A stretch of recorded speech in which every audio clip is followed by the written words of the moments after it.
बिस्मिल्लाहिर्रहमानिर्रहीम। अच्छा, अभी हम स्टार्ट करते हैं स्टैटिक कीवर्ड की इम्प्लीमेंटेशन को। अब देखें, आपके पास सबसे पहले एक मेन मेथड है, ये स्टैटिक है। ये इस क्लास के अंदर है, जो ये स्टैटिक मेथड है। अब ये स्टैटिक मेथड है, इसलिए आप जब भी अगर आपने प्रैक्टिस की हो तो आप यहाँ पे public void for example sum का एक मेथड बनाते हैं। पब्लिक, ठीक है। तो यहाँ पे आपने एक सम का मेथड बनाया है। अब इस सम के मेथड के अंदर आप करते हैं रिटर्न।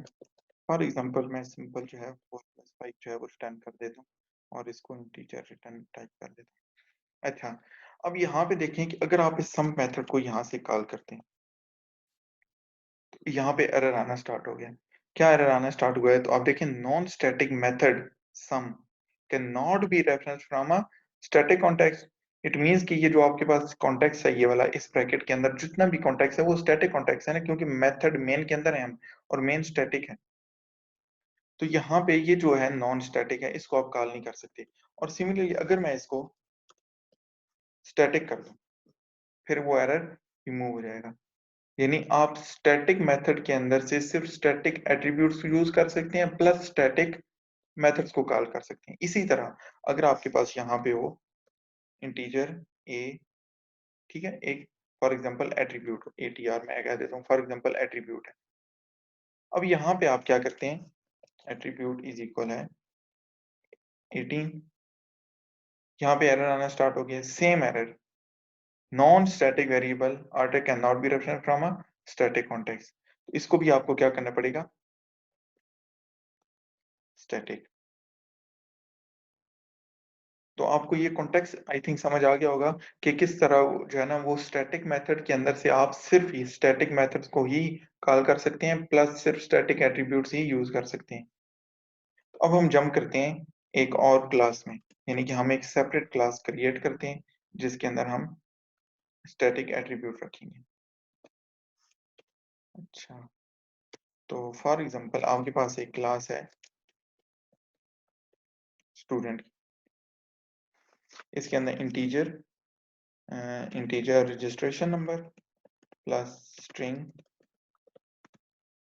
नेम।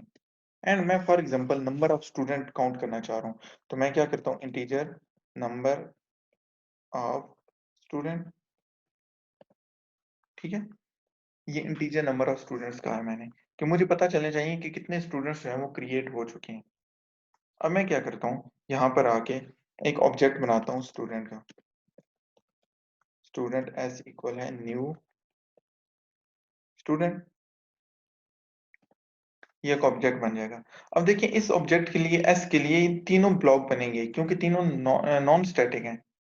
तो तीनों के लिए अलग अलग ब्लॉक बनेगा मेमोरी के अंदर, इंटीजर का, स्ट्रिंग का, एंड ये भी इंटीजर का अलग ब्लॉक बनेगा। अब होगा क्या कि आपको चाहिए कि नंबर ऑफ स्टूडेंट्स कितने क्रिएट हुए हैं। इट मींस कि एक ऐसा चीज होनी चाहिए जो एट्रीब्यूट्स के ऊपर डिपेंड ना कर, सॉरी, एक ऐसा एट्रीब्यूट होना चाहिए जो ऑब्जेक्ट्स के ऊपर डिपेंड ना कर रहा हो। तो उसके लिए मुझे क्या करना पड़ेगा, एक स्टैटिक कीवर्ड बनाना पड़ेगा। यानी स्टैटिक कीवर्ड लगाना पड़ेगा किसके साथ, एक एट्रीब्यूट के साथ। तो वो क्लास की प्रॉपर्टी हो जाएगी। अब होगा कुछ यूं, फॉर एग्जांपल आपने पब्लिक स्टूडेंट जो है वो एक कंस्ट्रक्टर बना दिया।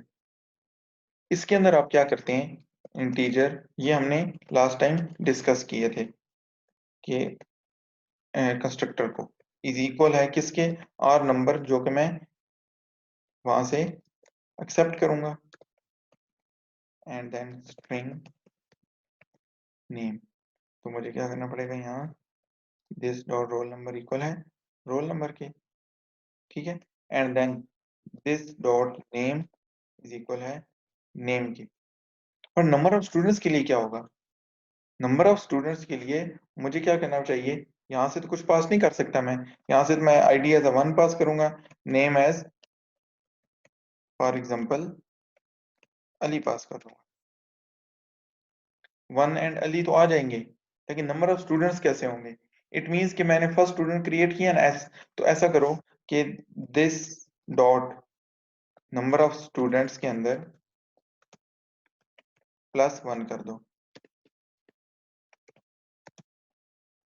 ठीक है। हमने नंबर ऑफ स्टूडेंट्स के अंदर +1 कर दिया। अब मैं यहाँ पे क्या करता हूँ, कॉपी करता हूँ इसको एंड पेस्ट करता हूँ स्टूडेंट को, यानी कि हमने क्या करना है, 3 एट्रीब्यूट्स बना लिए। तो S1 बन जाएगा एंड S2 बन जाएगा। ये 3 एट्रीब्यूट्स बन गए एंड इसका नाम मैं रख देता हूँ 2 एंड इसको 3 कर देता हूँ एंड अली की जगह हसन एंड फॉर एग्जांपल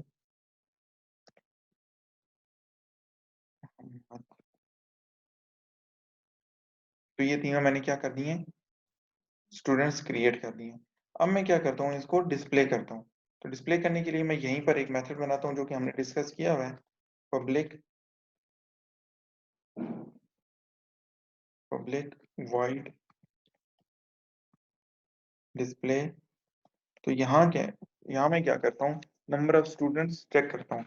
तो नंबर ऑफ स्टूडेंट्स के लिए मैं आपको सिंपल क्या करता हूँ, एस आउट क्या करूंगा, नेम कोलन प्लस नेम, ठीक है,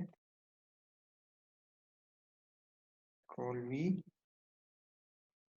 तो नेम के साथ मुझे क्या करना चाहिए, एक रोल नंबर भी डिस्प्ले करना चाहिए,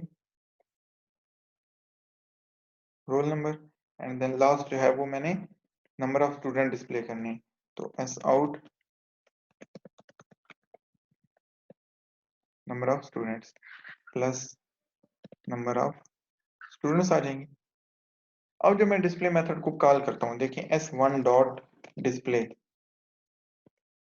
S2 dot display and S3 dot display भी अगर कर लें आप, dot S2 sorry S and S dot display, S3 हमने बनाया नहीं, सिंपल S बनाया है। तो हमने ये तीनों जो है वो क्या कर दिए हैं, S1 एंड S2 से डिस्प्ले मेथड को कॉल कर दिया। और यहाँ पे मैं एक जो है वो लाइन लगा देता हूँ ताकि ऑब्जेक्ट जो है वो पता चल जाए कि सब्जेक्ट का कौन सा आउटपुट है। इसके बाद मैं इसको रन करता हूँ। अब देखिए यहाँ पे क्या होगा कि जब आप इसको रन करेंगे, ये रन हो रहा है,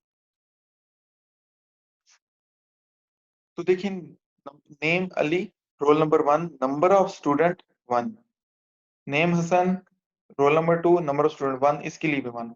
इसका मतलब ये है कि नंबर ऑफ स्टूडेंट्स जो है वो कॉमन होना चाहिए। नंबर ऑफ स्टूडेंट की वैल्यू जो ऑब्जेक्ट 1 सेट करता है उसके अंदर +1 हो एंड देन उसके अंदर +1 हो। इसका मतलब वैसा ही हो जैसा कि हमने लास्ट टाइम जो है वो इसमें हमने किया था। देखिए यहाँ पे हमने किया था ना कि यहाँ पे ये जो एट्रीब्यूट्स बन रहे थे E1, E2 एंड E3 जो है वो तीनों एम्प्लॉय के लिए बन रहे थे, तो ये बोनस कॉमन था। इसका मतलब है इसके अंदर अगर मैं 1 रखूंगा एंड देन इसके अंदर ही +1 होगा, इसी के अंदर प्लस हमेशा, क्योंकि ये एक ही ब्लॉक है।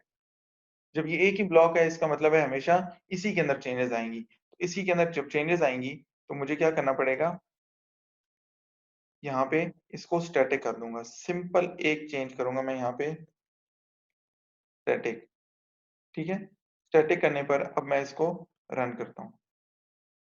अब देखें नंबर ऑफ स्टूडेंट्स क्या आ रहे हैं, name Ali, roll number 1, number of student 3, number of student 3, number of student 3। इसका मतलब ये है कि नंबर ऑफ स्टूडेंट जो है वो, ये ऑब्जेक्ट को हम काउंट कर रहे हैं इसके अंदर, तो नंबर ऑफ स्टूडेंट जो है ना हमेशा सेम ही रहेंगे। होप्सो आपको ये समझ आया होगा कि नंबर ऑफ स्टूडेंट्स जो है वो किस तरह स्टैटिक एट्रीब्यूट के साथ चेंज हो रहे हैं।